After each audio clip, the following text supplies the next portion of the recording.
Señor Ray, ¿qué haría con Julian Assange si llegara a la presidencia? El Ecuador, en ejercicio de su derecho soberano, ha decidido darle ese asilo al señor Assange y hay que mantenerlo.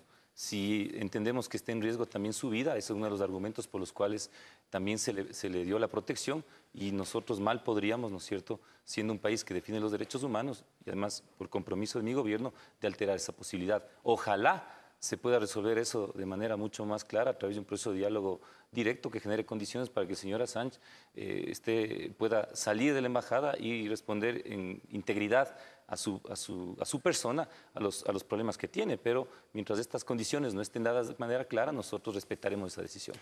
Comentábamos anteriormente que su movimiento ha criticado de alguna forma la concentración de poder de este gobierno. Usted decía, sobre todo el quinto poder. ¿Qué cambios constitucionales de llegar al poder usted propone o sugiere? Mire, yo pienso que si es que hay que cambiar la Constitución, toda obra del ser humano es absolutamente perfectible. Sin embargo, tengo la impresión, y por eso es la trascendencia, de que en el Ecuador se vote con claridad para generar una mejor presencia de fuerzas distintas, democráticas, no conspirativas, comprometidas con un proceso de cambio, pero que tengan la posibilidad de hacer una oposición seria en el Ecuador, además desde la izquierda, como creemos que lo hace la lista 25 y Ruptura, para poder equilibrar ese poder en la reforma legal que ha llevado a ir desarmando los preceptos constitucionales en muchos de estos temas. Concretamente, entonces, ¿qué sería lo que propone usted? Uno, tenemos que mejorar el sistema de selección. Tenemos que establecer con claridad cuáles son los verdaderos preceptos que califican a una persona para estar presente en el ejercicio de funciones tan importantes. Y tenemos que eliminar el nivel de discrecionalidad. Adicionalmente, en materia de justicia, el Consejo de la Judicatura es un órgano que está sometido al control de la Asamblea Nacional Legislativa. ¿Cambiaría su composición, por ejemplo? No vamos a meter las manos de la justicia nosotros, no vamos a cambiar de manos la justicia. Nosotros tenemos que ser coherentes con ese principio. Lo que hay que es fortalecer el proceso de rendición de cuentas a la ciudadanía y a los órganos competentes para el efecto, como es la Asamblea Nacional Legislativa, a través de una fiscalización no de escándalo, pero sí de exigibilidad. Primero, de que las cosas negativas de la veeduría que fue presentada por Baltasar Garzón en materia de justicia se transparenten y haya un informe claro de qué se va a hacer para responder a esas observaciones, que fue financiado con dineros del propio Estado ecuatoriano y del pueblo ecuatoriano. Y adicionalmente, que hay una rendición de cuenta constante del Consejo de la Judicatura hacia la Asamblea Nacional Legislativa. En términos económicos, usted propone la diversificación de la economía. ¿Cuál concretamente es el plan respecto al tema del agro? Mire, con claridad, no sé si puedo enseñar yo este cuadro en las cámaras, así es. Mire, así estamos ahora. Es la economía, ¿no es cierto? Petróleo, ¿no es cierto? Por eso nos dicen que es economía extractivista, deuda, tributos. El camino que tenemos que llegar es a esto. Y para hacer eso, efectivamente, tenemos que darle la posibilidad cierta de recursos, de asesoramiento y de acompañamiento que genere emprendimiento colectivo en el agro. Todos los gobiernos han dicho que el agro es una prioridad. Eso me comentaba también un productor agrícola en la zona de Manabí. Pero nadie ha hecho de manera sostenida la posibilidad cierta de decir no solamente es un problema de cuánta tierra o agua te doy, sino cómo yo junto esos pequeños y medianos productores con una estrategia de negocio, comercialización, recursos y acceso a crédito barato y asesoramiento para darles una opción. Yo creo que una cosa que podemos hacer para incentivar de manera fuerte esto es ir en un plan nacional de nutrición absolutamente radical y agresivo en el Ecuador, vinculado a la protección y a la diversidad alimentaria territorial, que vincule el tema de la salud de nuestros niños y niñas para que accedan a una nutrición de calidad y no estén comiendo este momento fideo y cola que no les permite entrar en igualdad de oportunidades al proceso educativo. ¿Qué piensa usted? ¿Está a favor de los transgénicos? A mí no me gusta.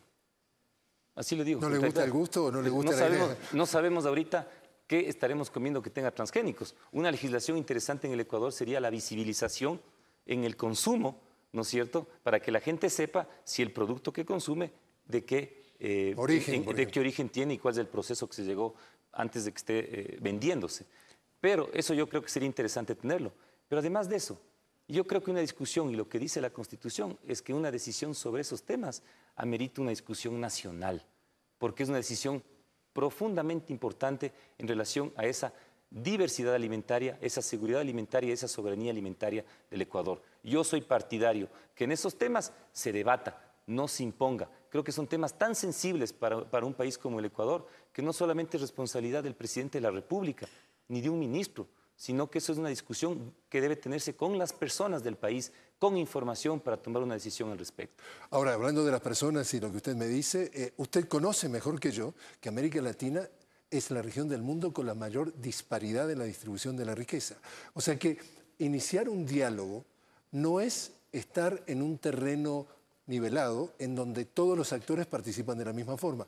O sea que de la misma forma que usted señala de alguna forma al presidente o a miembros del gobierno, le pregunta a usted, las otras partes de la sociedad que puede estar denunciado que no están niveladas, ¿están deseosas de participar en un terreno nivelado para buscar las soluciones del país? ¿O simplemente lo que se está tratando de buscar es mis posiciones, mis intereses, mis objetivos que sean defendidos de acuerdo a lo que a mí me interesa como resultado final y no necesariamente como resultados del país? Es decir, ¿no sería justo decir que para ese diálogo que usted propone tiene que haber el interés genuino de todos los pesos del país, los pesos y los contrapesos? Y en América Latina, con una concentración de riqueza como existe en nuestra región, es muy difícil que quien ha tenido una vaca lechera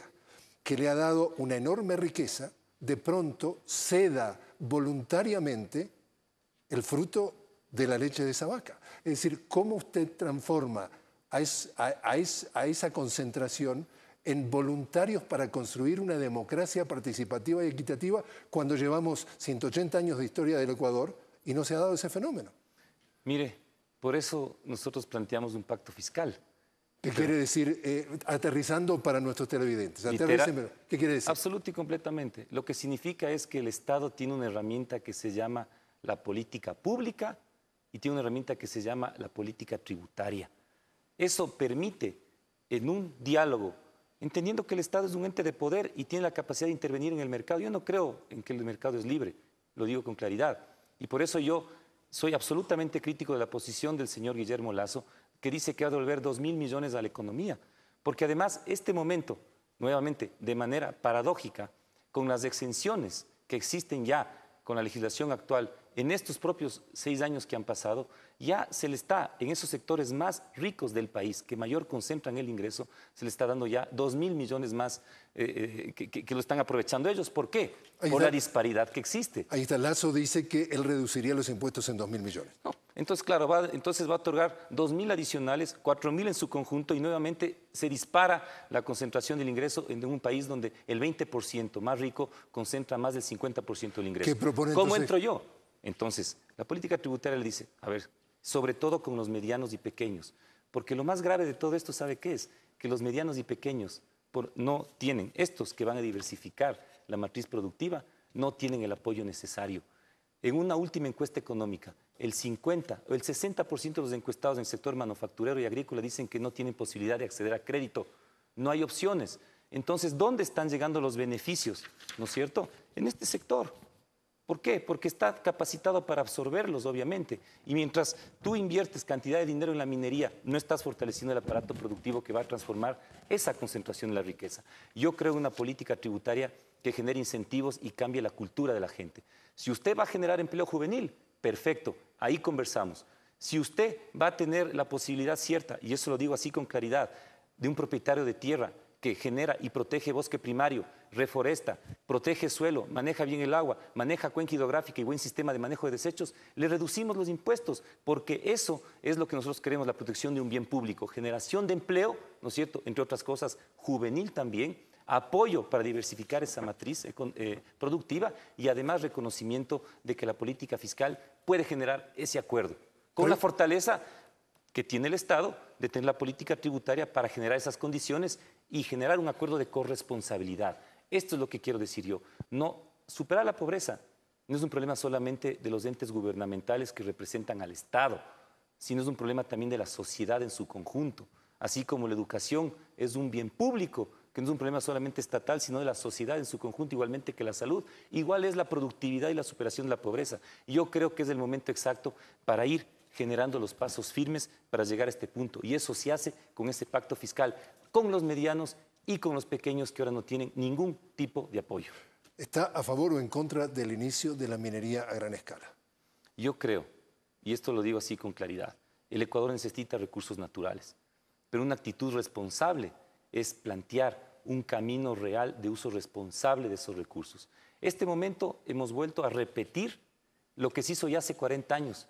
Por eso yo no estoy de acuerdo en la forma como se ha planteado. Estás en el suroriente del Ecuador, en la Amazonía, entrando con 11 bloques petroleros y además con minería a gran escala en el sur y en otras partes del territorio ecuatoriano. Eso no es ordenar el territorio. Eso no es pensar en la protección del patrimonio. Por eso nosotros decíamos, en la Amazonía y sobre todo ahí, la bandera del Yasuní, pero no con condicionamientos de la protección del Yasuní, es la bandera que te permite generar un modelo de desarrollo distinto hacia fomento, como digo yo, de una matriz productiva distinta en la Amazonía, por citar solamente un ejemplo, ecoturismo y reforestación y uso de madera certificada de gran calidad, por citar un ejemplo. Ahora no estamos haciendo eso. Entonces estamos en el momento exacto para primero que no nos coman cuento. Yo vengo de la troncal amazónica caminando en la época de campaña. Por el sector de Zamora hay unos letreros inmensos que dicen: la minería fomenta el buen vivir. Sinceramente, yo digo, a ver, hablemos las plenas, ¿no es cierto? No, ¿cuál es su versión? ¿No genera? No genera, la actividad ¿Qué minera. es lo que genera? La actividad minera es una de las más riesgosas del planeta. ¿En qué sentido? Primero, divide, explota, extrae, daña la naturaleza y adicionalmente, históricamente tiene una historia de violación de derechos humanos impresionante. Por eso, digamos las cosas con claridad. Pero déjeme interrumpirlo allí. Entonces, ¿qué sería? ¿Mendigos con sacos de oro bajo tierra? Es que esta es la contradicción en la cual nos ha tenido en el Ecuador desde hace 40 años atrás y más. El problema es que no es cierto, que tienes que utilizar los recursos de manera responsable y priorizar dónde sí y dónde no y qué es lo que vas a proteger, porque si no vuelves a repetir el mismo esquema. Esto no va a cambiar. Para llegar acá tienes que diversificar y tener la certeza de que esos recursos ya debieron haberse estado usando para generar una matriz productiva absolutamente El petróleo distinta. se puede acabar. El petróleo se puede acabar, pero nosotros tenemos, y eso lo sabíamos hace rato, ¿no? No es una cosa que lo sabemos ahora, lo sabíamos hace un montón de tiempo. Pero no puede ser, ¿no es cierto?, que en este momento exacto de que estamos viviendo volvamos a repetir un esquema extractivo que tampoco le va a permitir a esa región una posibilidad distinta ni al Ecuador en su conjunto de diversificación de esa matriz. Entonces, nosotros planteamos, seamos responsables y pongamos límites. ¿Por qué no hacemos lo que hizo Colombia y dijo no a minería de gran escala en el páramo, pensando en la protección del agua y en la necesidad del agua potable para la gente de calidad, pero adicionalmente también para la agricultura? Sí, pero Colombia, por ejemplo, tiene 1 millón de barriles diarios, el doble que Ecuador, y no sabemos exactamente qué es el ejemplo del cuidado del medio ambiente. O sea, si usted quiere dilapidar los recursos económicos de su país extrayéndolos no necesariamente con los niveles de rigurosidad necesarios, puede tener mañana el doble de producción aquí. O sea, también hay una especie de una oferta seria de cuidado cuando hoy por hoy se dice cómo vamos a extraer esto. Es decir, esto no es una desprolijidad que permite que cualquiera venga, extrae petróleo, haga la minería. Cuando te dice la minería fomenta el buen vivir, parecería entonces que la minería es per se buena y no hay una reflexión respecto incluso, es decir, ese tipo de propaganda lo que hace la gente es que acepte cualquier cosa, pues, cuando lo que necesitas. Mire, aquí en el Ecuador hace 40 años, este es el país del juicio en contra de la Texaco por daños ambientales. Es el país donde existen 2 o más bloques en la Amazonía, donde no se resuelve la conflictividad social, en la misma zona donde se está impulsando la nueva ronda petrolera, donde son los problemas de fondo que tienen que solucionarse para inclusive garantizar que la actividad pueda llevarse a cabo, pero consultando y trabajando con la gente y compartiendo un plan de vida y de desarrollo hacia el futuro. El extractivismo, bajo el esquema tradicional de lo que se está manejando, es mentir al país que la minería fomenta el buen vivir en esas condiciones. Es mentira decirle al país que esa va a ser la salida del Ecuador. Lo que necesita el Ecuador en este momento es saber qué es una actividad de riesgo y cuáles van a ser los límites en la cual se va a llevar a cabo y qué voy a proteger yo ahora para las futuras generaciones. Este es el tema de fondo y lo que se plantea no está en esa perspectiva. Nos vuela el tiempo. Una pregunta muy concreta. Hoy el Ecuador está mejor que hace 6 años, ¿sí o no? Yo creo que se han mejorado cosas, sin lugar a dudas. Entonces, ¿el plan del buen vivir ha mejorado el buen vivir de la gente o no? Mire, En este país, 8 de cada 10 niños están en situación de pobreza. Pero el país no empezó en el 2007. No, no, así es. 50... Y la reducción de la pobreza ha sido una de las mayores en la historia de América Latina en los últimos años. O sea que, si bien, como usted dice, hay mucho para hacer, se ha avanzado. Pregunto. Mire. Nos quedan 3 minutos. Lo digo con claridad. Se ha invertido en educación, se ha invertido en salud.